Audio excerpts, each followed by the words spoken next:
Hello. Everybody's commemorating the 50th anniversary of the British invasion right now. So I thought I'd read 12 poems out of the 212 in my book Because, Meditations on the Beatles Songbook, which contains one poem for every Beatles song, on all the studio albums anyway, minus a few duplicates. Most of the poems have nothing whatsoever to do with the Beatles, but I'd listen to a song and it'd remind me of some small fragment of my life, and I'd write a 10-line vignette. These are highly fictionalized autobiography, but most of the names are changed anyway to protect me. But I'll start with one where I didn't change the name. This is the only poem in the book that appears in my selected poems collection, Wings of the Grey Moon, addressed to my mom, and named after John Lennon's song to his mom, Julia. My mother's dead, so I don't think she's going to sue me for using her real name. Julia, to Margaret, 1971. Why don't we like to think of our parents as people who've wanted things, done something about it, suffered the fruit, whose bodies were friendly to second bodies, third. I know why.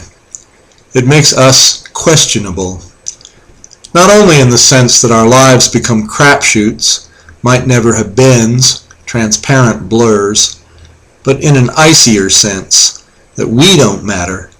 We're the field for their excursions, their stabs into choice, that we could have been anyone so long as they achieved themselves.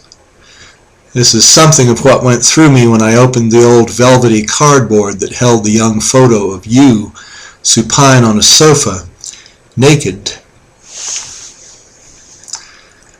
My unofficial subtitle for this book is Bob's Little Blue Book of Guilt, because lots of the poems reflect rather unfavorably on me, to put it mildly.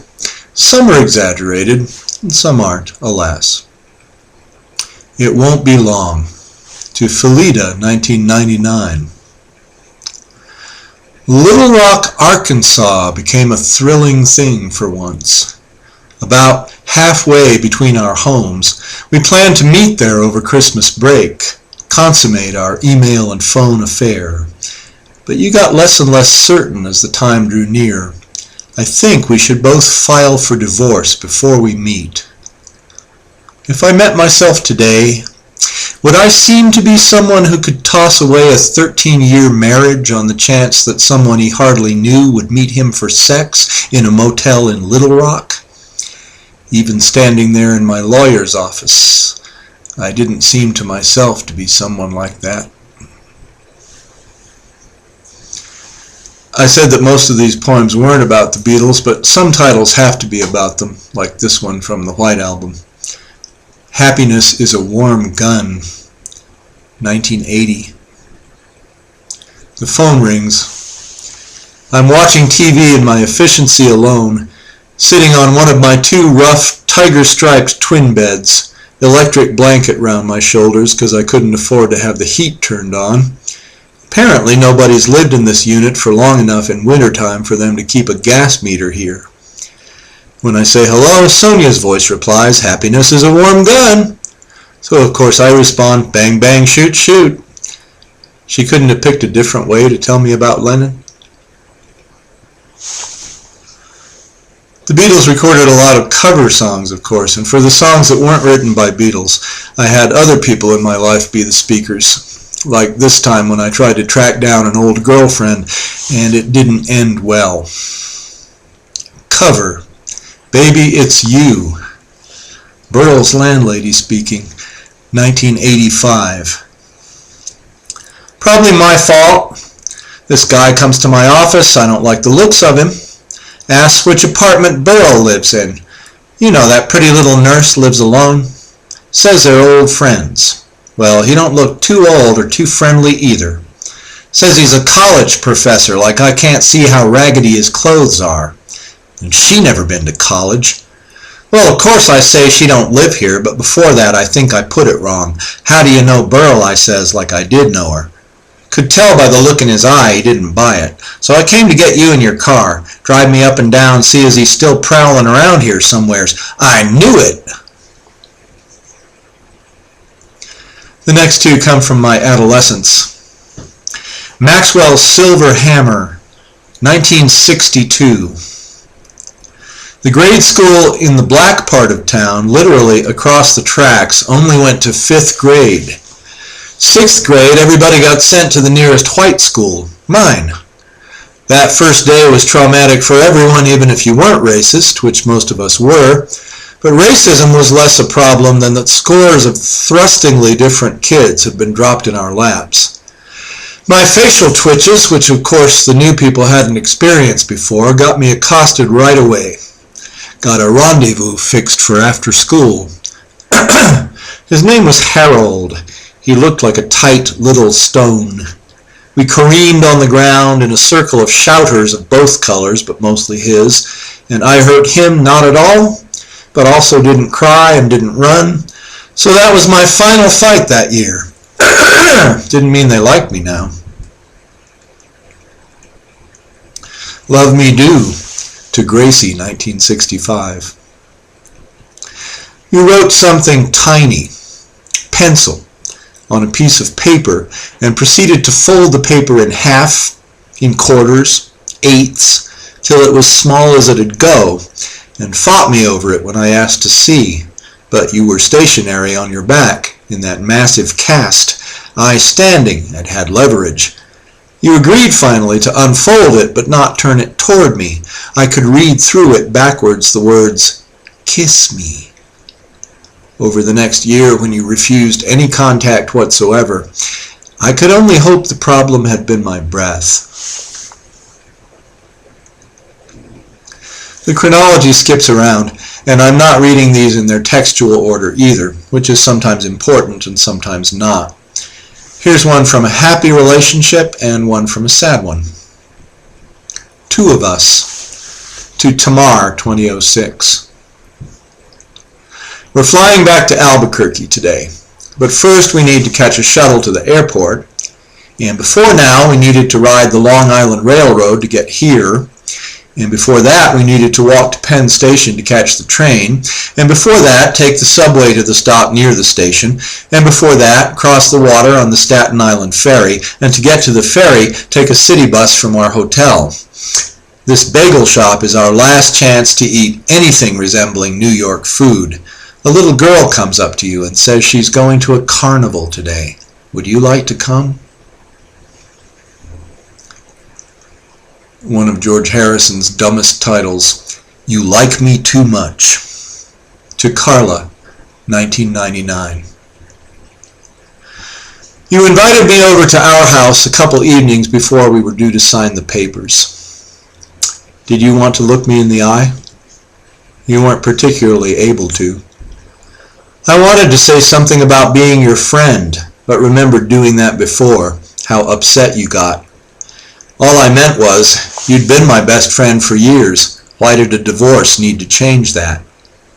Tonight you said, I want you to be clear what's happening. We aren't breaking up. We weren't going steady. This song from Let It Be had lyrics improvised on the spot, so I wrote the corresponding poem in one sitting and didn't revise it. Not that I revise much anyway. Dig it. Now. Always commencing. Always in the middle, but the middle of the start. Underway, and everyone peering forward. We like to think we've been there. We haven't. We show each other hands that aren't marked by our past, but are empty from our future. Everything we know is already gone. Backward rain is the rain we use for thirst, the openings in the sky all over our skin, helping blindly. Another couple of miserable poems. I don't think the best poems have to be miserable, but yeah, sometimes I like them best. I'm Down, to Lucille, 1974.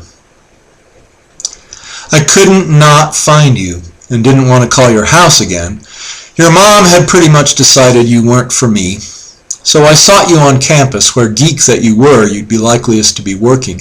But you weren't in the computer center or the library, and I know about the library because I searched all 4 floors, up and down every aisle, glancing into every carrel, then did the same for all 8 stacks.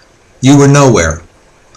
I had to wait till the next day when I knew your schedule, knew what time you'd be emerging from what classroom. You came out into the hall in a cloud of laughing male students. I couldn't push through to you, but turned to me at the last minute before exiting the building and asked from high above me, "Is there something you want?" I said no. For no one. To Felida, 2000. 2 days till my bus leaves. August in Alabama. Too hot for the sun to show. Cooler cranked to high. Do not disturb sign on the door. 5th of Stoli on ice, straight up in Motel Cup. 50 channels and nothing to distract me from jacking off. Nothing worth jacking off to either. Waffle Hut for meals, but they won't give me unsweetened grits. You call once to see I'm okay after throwing me out of your house, 'cause you need space to practice your performance the night after I go of the intense love poem you wrote me. And the last poem comes from my first day of kindergarten. I never went through that period of hating girls little boys were supposed to go through. Loved them as soon as I figured out they weren't boys.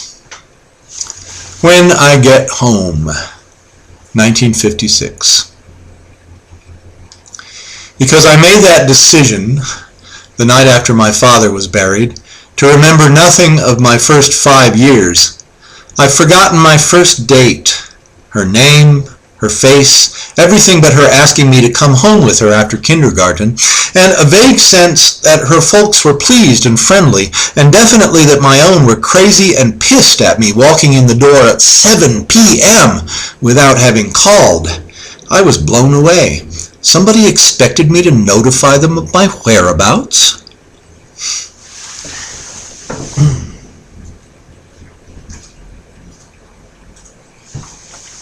Here's the book. It's available on Amazon.